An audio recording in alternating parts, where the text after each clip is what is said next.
It's over for Mack Brown at North Carolina. I don't think there's any other way to put it other than it's over for Mack Brown at North Carolina. If you score 50 points in a game, you should win about 99% of the time.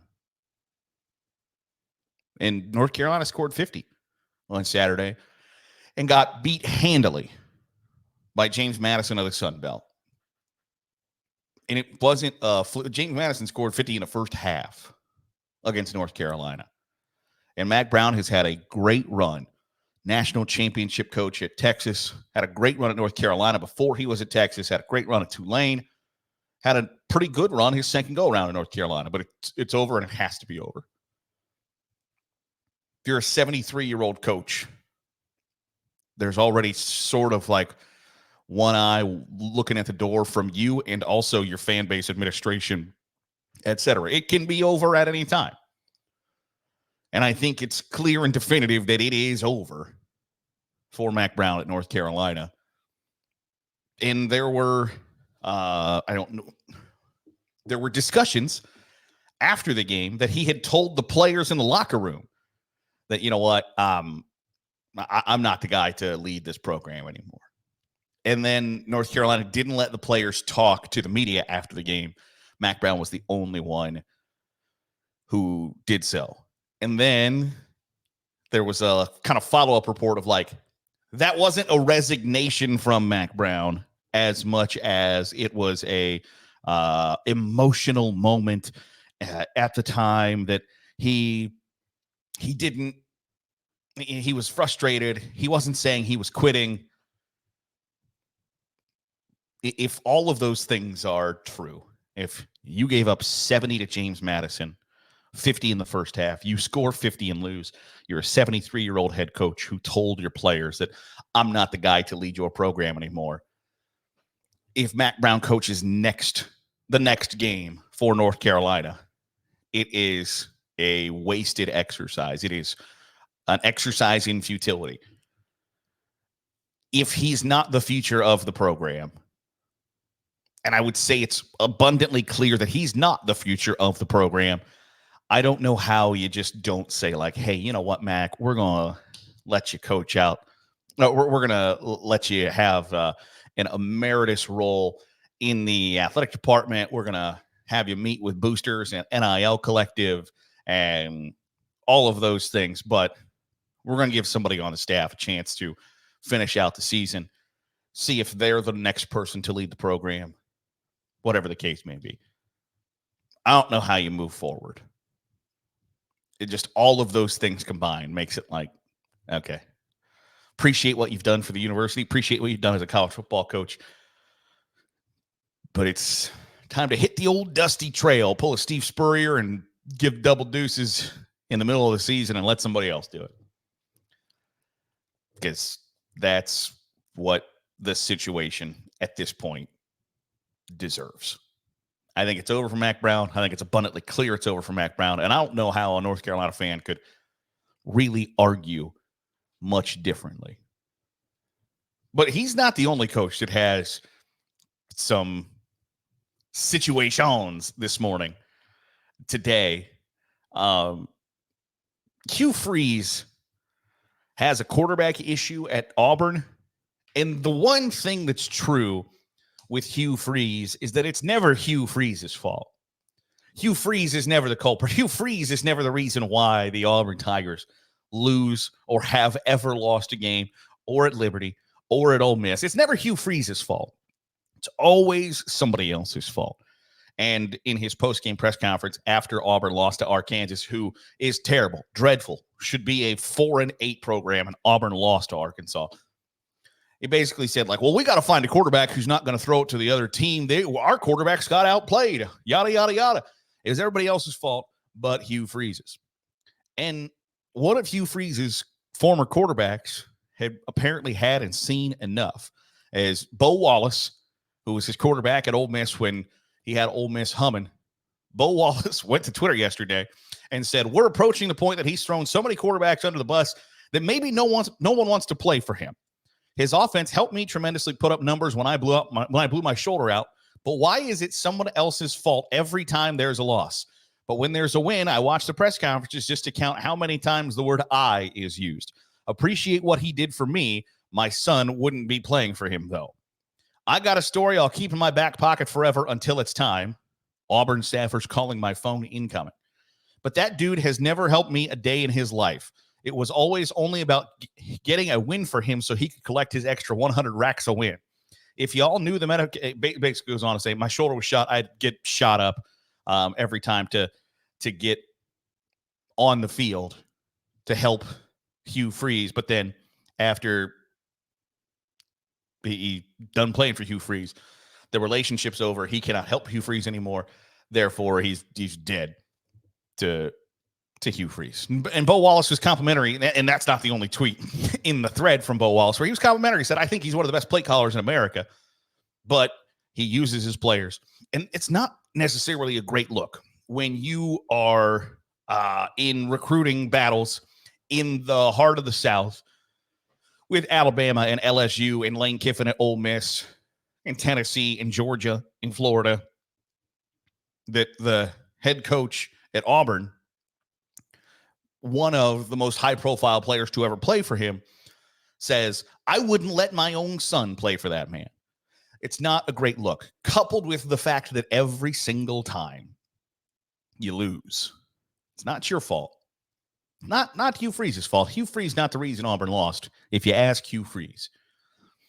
There's just some, like, in leadership, right? Sometimes, like, the buck has to stop somewhere, and generally it's supposed to stop at the top. Like Jake Dickert at Washington State, they get pushed to the limit by San Jose State Friday night into however many overtimes at 3:00 in the morning on the East time zone. And after the game says, like, those players bailed me out. I got out-coached and outclassed by Ken Niumatalolo tonight. And our players rose to the occasion to carry me across the finish line.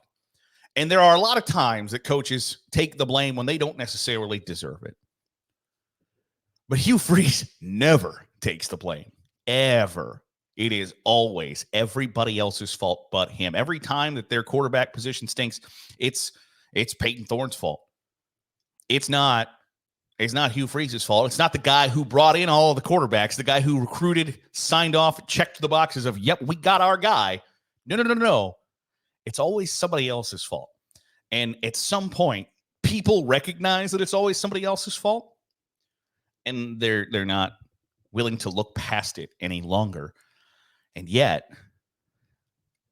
here we are with Hugh Freeze and an Auburn program that's supposed to be making steps towards rapid improvement. And when you see other programs make that rapid improvement through the transfer portal, etc., whether it's fair or not, the question is, well, why aren't we doing that? And if you don't have an answer other than, well, our quarterbacks stink, well, whose fault is that? And I don't think Hugh Freeze wants to have to answer that question. Tennessee performed pretty well at Norman on Saturday night in a win over the Sooners. Oklahoma's offense, bad. Tennessee's offense did not perform super outstandingly in the win, but they performed good enough. And give Josh Heupel credit. He said all of the right things throughout the week. All the right things. You can't tell me it wasn't personal for him. You're a Heisman Trophy finalist at Oklahoma, the former offensive coordinator at Oklahoma, and you got fired. And that firing might have been, and this happens a lot to people in college football and in life, that being fired or being let go, being laid off, whatever, ends up being the best thing that ever happened to you. And it probably is a good thing for Josh Heupel in his career that he got fired as the Oklahoma offensive coordinator, because he got to look at things differently, got to take a step back, reevaluate, and it turned him into an undeniably good college football head coach. But for him all week to pretend as if it wasn't personal, either he is one of the finest people to have ever lived, or he lied all week. Because it'd be so simple and easy for it to be personal, that you devoted your college years, some of the best years of your life, to this university. And as an up-and-coming coach, you're like, I want to take Oklahoma to new heights. I want to be involved in a national championship winning program. And then for your college coach to say, like, yeah, this ain't working out, big guy. We're going to let you go. There has to be some revenge in there. And I don't even know if revenge is, if getting even, if that's the right word. But for Josh Heupel, it had that game, at minimum, he has to admit that it mattered more than most.